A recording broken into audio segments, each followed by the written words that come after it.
What's it like for you trying to be this normal, pretty girl from Jersey? The funny thing is, everyone else saw me as those things. Okay. But that wasn't how I saw me. Okay.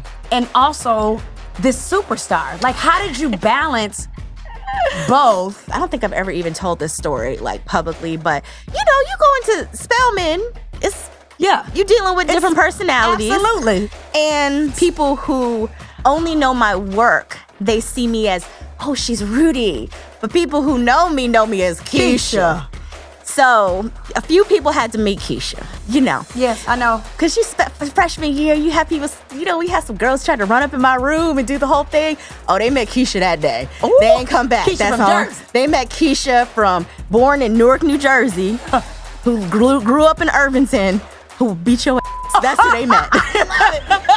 I am Rashan Ali, everybody's homegirl, everybody's favorite soror, the Cool Soror, representing the ATL and the east side of Decatur. What's happening? 5, 4, 3. Okay, here we go. It's the Cool Soror Podcast, hosted by me, Rashan Ali. Let's go.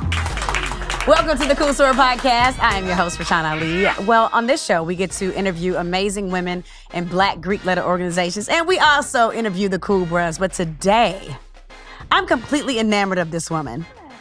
Since I was, we'll talk about why. And once you see her, you're like, oh, I get why she's been enamored of her since she was a kid. But I'm so very grateful that Keshia Knight Pulliam is here to grace us with her presence on the Cool Soror Show. Hello, Keshia. Hello. I wore my HBCU hoodie, and then you came out fancy schmancy. It's fine. But, I do have my red lip on. You do have your red lip on, and because you are a Cool Soror of what sorority? Delta Sigma Theta Sorority Incorporated, Eta Kappa Chapter. Yes, listen, HK is that nothing is to where be I played pledge. with. They are, the cream of the crop.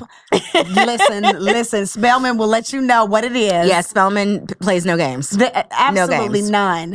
Absolutely none. So I'm just so happy that you're here. How are you? I am so good. Thank you for having. I would not have made this trek into the city and all this stuff for anybody else. I am just letting you know. I know it. Okay. I know it. Okay. I know it. But you were on my list. I'm like, you know what? When we go into this next season, I gotta have Keshia Knight because I've been trying to get you on the show for a while. But when the timing lines up, it's all beautiful and it's supposed to be. So I'm just glad that you are here. Me too. And we are able to experience each other in this way. know. And we just served on a panel for One Music Fest, One Fluence. And it was just great to be in that space to hear you talk about how Atlanta has changed your life. I mean, of course we're gonna go back, but talk about Atlanta and what it has done for you since coming to this great city as a college freshman. I fell in love with Atlanta way before I came to Spelman College. I have family here, and we had been coming, over summer since I was little. Honestly, it first started when I was on The Cosby Show. And there was an episode where Cliff and Claire came back to the fictional Hillman, and we filmed on Spelman's campus. And that's when I was like, oh, I'm going to Spelman. I'm 7, gangster with it. Right. I'm going to Spelman. Yeah. And it's what I did. I never forgot that experience in that moment. And I've just always loved Atlanta. I mean, Atlanta, before Wakanda was a place, has been Wakanda for us. Yes. It's the only place you can come where your doctors, your attorneys, your mayor, all of them. everything can look, all of these people in these very key and important positions can look like you. I know there was a moment at Spelman College, and, when you're doing the whole, freshman, the orientation in the week, and you're just within the AUC, then it almost became abnormal to see anyone else who didn't look like you. Right. And only in Atlanta is that possible. And I'm not, I love visiting, I love going places and traveling, but there's nowhere else that I would want to raise my family and call home. Yeah. Granted, I live outside of the city now. Because, Atlanta had gotten a little too, it's got a lot going on right now. It is. It's a lot going on. It's okay. We're going to get it together. Yes, we are. But I need to be out in the country with the trees. And With the trees. With the trees. And be able to hear the birds. Yes, the butterflies All and of the the birds things. and all Yeah. of those things. Yeah. Yes. Yes. So take me back. Everybody thinks their child is a star, But obviously your Sorry, parents, that made me laugh. right? They do, like, cause they're like, oh my baby, started. Oh my God. honey, she can model, she can do all the things. And the crazy thing is, unfortunately, like when we were little, like you'd ask kids, what do they want to be? Maybe a doctor or a police, a lot of different things. But now people don't even want to do anything to be famous. They just want to be famous. Yes. And it perplexes me. Yeah. But it's to okay. each his own. But your parents, how did they know that you had something special? Because when you graced us with your presence, as a little girl, I'm a little older than you, but seeing you, I was like, oh my God, she's chocolate like me. And she's got big hair like me. And like, I was just so like taken aback because you were me. How did they know that you were you? And that is the importance of like-kind role modelship in every facet of life. In television, in politics, in everything that we do. It's about seeing people who look like us because that's what allows you to start dreaming and knowing that that's possible for you. And really for me, it started out as a hobby. Like quite frankly, I'm from New Jersey originally. And my mom and I would go across on the train. I was just a really friendly baby. Like would go to anyone, was like, there was no such thing as a stranger. This is what I've been told. Cause I don't remember this part. Right. And, so my mom sent my photo into an agency when I was a baby, and I booked my first job at 9 months old. Wow. So first job, Johnson & Johnson print ad. I did that, did commercials, did Sesame Street. So it really was a hobby that I just continued to book things and just continued to go down this road. And so my parents, it was never deliberate, I guess. It was something that was definitely a hobby. It was something that we did that just rolled into a career. So I did The Last Dragon before The Cosby Show. Then I got The Cosby Show at 4, right before my 5th birthday. Wow. And the rest is really history from there. So yeah. Yep. So going on, can you recollect any of those moments? Especially because you were so young. Do you remember what it was like your first day? Or I remember my audition. I remember going into the room and seeing Mr. Cosby and Jay Sandridge. I can see the couch as clear as day that they were sitting on. They were sitting up on the back of the couch. I come into the room and I'm like, my name is Keshia. I'm 4 years old. I can't read yet. So I have my lines memorized. Right. And I remember randomly, like the other kids there and playing, before going into the room. I remember being on set. I remember riding my big wheel, and my tricycle as it upgraded, through set. I remember all of that. I remember, Sammy Davis Jr.'s dressing room being next to mine and having a Pac-Man machine and him letting me play Pac-Man with him. Like, was that on his rider? I guess clearly, because they clearly bought a Pac-Man machine up into the dressing room. Wow! And as my little kid self, I was just like, oh, that was the greatest thing ever. I remember running up and down the halls of Kaufman Astoria Studio, and I remember all of those things so vividly. The blue floors in the hallway. It was such a big and important part of my life. Those are really formative years if you think back from. 5, I was 4 right before I turned 5 to right before my 13th birthday. Wow, that's a lot. That's a long time. We worked on the show for a really long time. And, everyone is very much family. Yeah, absolutely. And so after 13, you kind of essentially go back to a regular life, and then you decide to go to Spelman College. What was it about your family background that said, hey, we're going to continue to instill in our daughter what it's like to live a quote-unquote normal life? What was that like when you got back? I think my parents went a little overboard with the normal thing. Okay. But I appreciate them for it. Right, in hindsight, I get it. I appreciate it. I understand it. Yeah. I know why they did it. But I, even in the midst of it, didn't realize I was famous. I'm just going to be completely honest. Really? No. And it's funny because people go back to normal life, but you have to understand I've been doing this my whole life. So this is my normal. Right. This is all I know. Right. But my parents did do a really good job of making sure, I also went to regular school. I'm gonna black. My family's black. Black. We black. They black. Blackity black. Like black. pull the belt out, black. That's how I grew up. Okay. Yes. So, because of that, that was their history, and that's how they raised us. Like, yes, I'm on the number one show, but on the weekends when they have adult time, I go to my grandmother's house and my great grandmother's house. Who lives in Irvington, New Jersey, or Newark, or so that's our history. Yeah. And my parents just, made sure that I understood that this is what I did, but it wasn't who I was. Yeah. If that makes sense. And, when I went home, I was the oldest daughter of James and Denise Pulliam. I got in trouble. I got like all the regular stuff that kids go through was my life. And this was just something I also did. Mm-hmm. Yeah. But so after that, it was a deliberate break. I always knew I was going to come back to acting. I always knew I wanted to continue acting, but it was never a question for me, or never up in the air that I was going to college. So I knew I wanted to go to college, and then after college, I would come back. Yeah. And so you said at 7 years old when you were able to come actually see Spelman, you knew that was your college. Did you apply anywhere else? You heard me tell the story before. So my dad was like, oh, you're going to Yale or Harvard or all this stuff. Oh. He comes from that generation of Ivy League and, the importance of it. Because you have to think about it. HBCUs being cool really is a new thing. Oh, my God. First of all, that is my new brand extension. HBCU's been cool.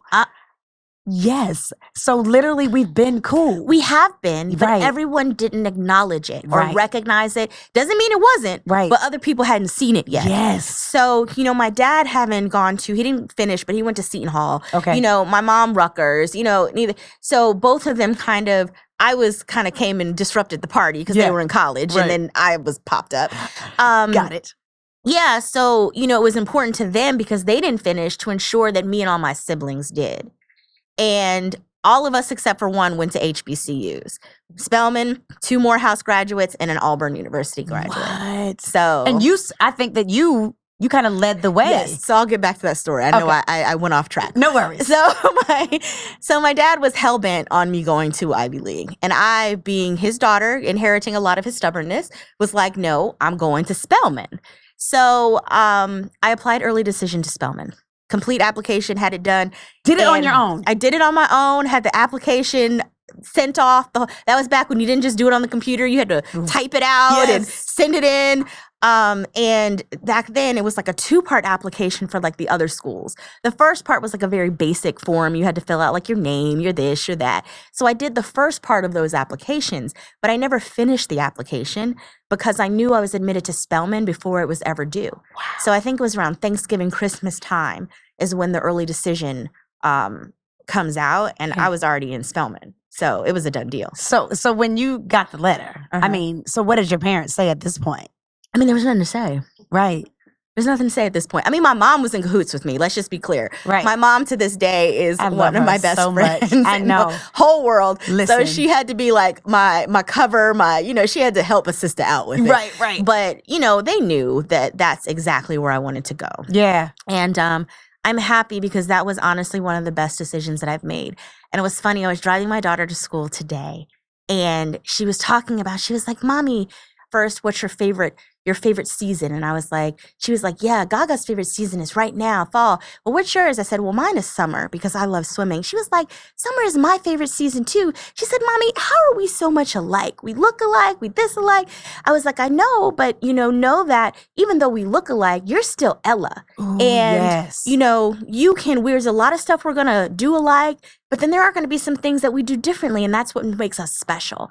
And so we're having this conversation, and I don't know what she asked. She was like, yeah, well, I'm going to Spelman like you. Did you lose yes, it? Right. Yes. Right. Yes, the brainwashing has worked. Wow. Because I'm not going to lie, I realized that it has to be her idea. So I've been all her aunties, they all went to Spelman. Everybody that is in your circle. Right. Went to an HBCU of some form. Right. FAMU. Right. Spelman, Howard, Yes. Her uncles went to Morehouse. So it's within, it's all she knows. Right. That's a beautiful thing. Mm-hmm. That's when you got to Spelman. As a freshman, and you're coming. I mean, this was probably 5 years off of the Cosby Show. Yeah. So what's it like for you trying to be this normal, pretty ass girl from Jersey, and also this superstar? Like, how did you balance both? Well, those are some stories we'll tell off air. Exactly. But what I can say is the funny thing is everyone else saw me as those things. Okay. But that wasn't how I saw me. Okay. And I think one of the biggest things was just what I realized, I just had to be who I was. People were going to have preconceived notions. They were going to whatever, but again, it's how I show up and what I do every day. And everyone isn't going to like you. Yeah. And that's okay. Oh, man. You know what I mean? So, yeah, we had some interesting stories. I don't think I've ever even told this story, like, publicly. But, you go into Spelman, you're dealing with different personalities. Absolutely. And the funny thing is, you know me. Because people who only know my work, they see me as, oh, she's Rudy. But people who know me as Keshia. So a few people had to meet Keshia. Okay. Few people did. Yes, I know. But, because she's freshman year, you have people, we had some girls trying to run up in my room and do the whole thing. Oh, they met Keshia that day. Ooh, they ain't come back. Keshia from Jersey. They met Keshia born in Newark, New Jersey, who grew up in Irvington, who will beat your ass. That's who they met. I love it. Talk that shit. But we'll keep the rest of the story. Okay. All right. We're very, we're here now. That's, yes. We grow and we evolve. Absolutely. But sometimes you have to have those moments. Yes. And be like, I am not the one. Right. So, yes. Yeah. But ultimately, that was not the tenor of my experience. Yeah. I met some of my best friends to this day. I met at Spelman College. Absolutely. My sorors, my line sisters, even people I didn't pledge with, who were in our freshman dorm at HH, the whole thing, the sisterhood that exists there and the bond that exists with everyone who went to the AUC during that time, because it's not just Spelman. When you go to Spelman, when you're Morehouse, Clark, Atlanta, Morris Brown was then, there when I was there, you form this just bond. Absolutely. That is just solidified throughout life, no matter how long or what else you do. If you see each other later, it's like, oh, hey, it's such a familial just bond that can't be broken. And I know you had talked about, and generally I ask this question a little bit later on in the conversation. I know we have a few more minutes left, but a lot of people, because of your relationship with Felicia Rashad, who was an Alpha Chapter, AKA, they were like, oh, you're automatically going to be. Oh, they knew I was going to be Mu Pi. Definitely. Listen, you told me when I first met, she was like, I don't know why they thought that. And I was like, okay, friend, I'm on your side. Do what you want to do. But I'm glad that you were able to vocalize that. Yeah. Early on.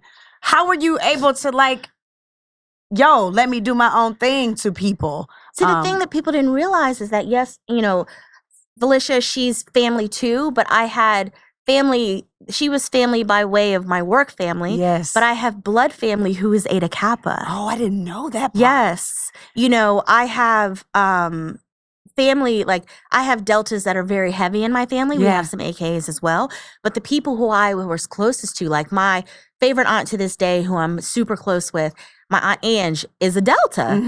Her twin sister is a delta. So that was the influence that I had. And also through working and going and traveling, the women who I constantly came in contact with, who were handling business, about their business, were deltas. So for me, it was never a question. Right. But everybody else tried to put what they thought you should be, which is what this world is about. Everybody think they want you to, be who they want you to be. And, one of my best friends is an AKA. I have several. Tracy, she's an AKA. I have plenty of friends. Because one of my best friends, right? Yeah. Ultimately, at the end of the day, the goal that we all have is the same. Right. Regardless of what your colors are or, any of these different things, it's about the community. It's about paying it forward. It's about, our common goals and values are shared. Absolutely. No matter what. Absolutely. Absolutely. So when you graduate from Spelman, a lot of people would say, you know what, I've done my acting thing or whatever, but you jump back into it. What was that transition like, knowing that you have this degree, knowing that you were you're still a star, but considered a child star, and it's very difficult for a lot of child stars to transition and continue to get work and be recognized for their work. How were you able to do it? Was it as seamless as it seemed? Do you know the thing is, because I don't think about all those things. You don't. I don't. And I think that we have to credit your parents with that old school Black upbringing for that. Would you say that? I think definitely it plays a part in it. Okay. But I think I'm a culmination of the experiences that I've had. Okay. And also, I've always been this me. Like, yes, you grow and you evolve and you gain wisdom and knowledge and you have new experiences that kind of shape you into who you are. But the essence of who I am has always been this. Yeah. So it never occurred to me. Like, I think if you think it's going to be hard or if you're thinking about all that, that's what you're going to get. But it never was at the forefront of my thought. It was, okay, I'm doing this. I'm going to go to college. When I finish college, I'm going to go back to acting. And then when I get back, I'm going to direct and I'm going to produce and I'm going to write. Like, it was never, I've never been one to put myself in a box or put limitations on myself. What I know is that, anything is possible. Yeah. And what's for me is for me. And it will never, ever miss me. That is my mantra. What is for you will never miss you. Never. Yeah. And I know that to be true. And that's how I move through the world, and it's not from a space of arrogance or any of these things, but everyone deserves what's for them, not just me. Everybody does. Yeah. And the thing is, me receiving what is destined for me doesn't take away from you, from this person, anyone in this room receiving what is for them. And I operate from a space of abundance. I operate from a space of abundance, from a space of love, from a space of rooting for all the people, all the women around me, because I want all of us to be great. Yeah. All of us deserve that. And when you live and walk in that space, that's what you manifest. I don't understand why people don't get that concept. I don't understand why people don't understand that if you just walk in a space of love, like, you actually will receive that love back. Mm-hmm. And if you walk in the opposite of that, you'll receive that too. One way or another, because guess what? Karmas don't miss nobody. Listen. Karma don't miss nobody. And the best karma you never see. Right. Never witness. Because it has nothing to do with you. Nothing You've done to do your with part you. as the person that's walking in this greatness. When you were talking about your daughter and having a conversation with her, do you feel like she will follow in your footsteps? Or do you see that gift in her? What do you see in her? Because in my daughters, in my older daughter, I see something completely different. She might be a scientist. Mm-hmm. And my baby girl, she doesn't look like me, but she acts just like me. So she may just be on a microphone somewhere. When you look at Ella, what do you see? Man, I don't think the world is ready for Ella Grace. I see that she is growing up in a space where she knows that anything and everything is possible. She knows her voice. She's not afraid to use her voice. She is confident. She is loving. She is caring. She is creative. So whatever she chooses to do, I know she's going to be successful at it. Yeah. I don't know yet. She's interested in, of course, the acting piece and, actually, the movie, I have a movie coming on December 3rd on Lifetime called New Orleans Noel. And she has a little cameo in it. And she manifested that. She was like, Mommy, you said that I was going to be able to be in your next movie and it is your next movie. So she called you out. Called me out. I was like, okay. So we had a trolley scene. And so we get there. And then she was like, well, Mommy, what are my lines? And she enjoyed, like, she's been on sets her whole life. Right. Like, she travels with me to this day. From birth, she's had, her passport at 4 months, she was traveling with me. Wow. So she doesn't understand now when it's a quick trip why she has to stay with Gaga. Like, because she's like, what do you mean I'm not coming with you? I don't get what. And these trips are like, if I'm going for like a day. Like, any long trip, she travels with me. Anything over like 2 or 3 days, she is with me. Right. So she's like, well, what do you mean, Mommy? Why am I not coming? Right. And she has her little tablet and her iPad and she puts movies together and she'll be like, and action, Mommy. And she directs me. Oh, she's going to be on stage. I have a photo that I'm going to show you where she had her iPad. She had my iPhone and maybe my other iPhone, she had them on for lights. So she took the flashlight on, had them propped up, had her camera, and was like, okay, mommy, and action. I was like, you know what? Oh, wow. She gets it honest. She has it She's been around it. Honest. And both of us, both her, my husband, Brad. Yeah. Oh, she does not play about her daddy. So listen. Yes. I love it. And, everything that, everything was so public about what you have gone through in the past, and to find a beautiful gentleman like Brad to just really come into your life. You all came together. I won't just say, it was just one-sided. You all came together. What does that feel like to be able to share this life with him, knowing how he loves your daughter? Oh, no, that's his daughter too. Yes, your daughter collectively. Yeah. After all that you've been able to overcome. It's amazing and it's beautiful. And, I tell people that, everybody goes through stuff. Yes. No one is without having situations and trials and tribulations, but it's up to you to decide, is that going to be a blip or a sentence in your story, or is that going to be a whole chapter? Oh, yes. And, for me, that was a blip. And it created a space to be able to embrace, enjoy, and appreciate that much more what I have now. Yes. And, the bottom line is Brad has been here since she was a year old. Beautiful. So he is all that she knows in that capacity in our family.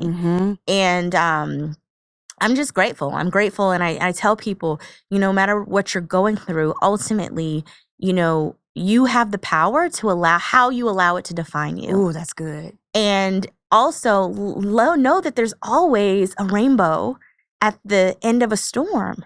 And just because this is your current situation doesn't mean it's where you're going to stay. So no, yes, there is love after divorce. There is love after, there's triumph after everyone goes through stuff. So don't get caught up in that. Yeah. Man, you've been able to just navigate this life so beautifully, because we've been able to watch it. And that's the thing. Me being your friend, but also being a person that's in the media, having to watch it. It's been beautiful to see how you have navigated it. And you've done it with grace, you've done it with class and beauty all at the same time. So I'm just so grateful for how you have been able to do what you've done. And another thing that you've done for me that I don't think that in the moment you understood the gravity of it. When we were at Tyler Perry's rap party for all of our shows, we were just sitting there in VIP. You got me into another section that I wasn't supposed to be in. It was that whole HBCU black girl hookup. I'm like, look, go down to that side of the rope. Let's go. And I was like, lift it up. And my husband was like, you left me when you went to Keshia. I was like, hey man, just go sit to the side. He should have given me the high five. But I was like, come on. Like, I ain't know if it was just one or two. But it was an old pass back. Like, come on. I was like, he like, but you left me. I was like, but you get in the party. Did you get the party?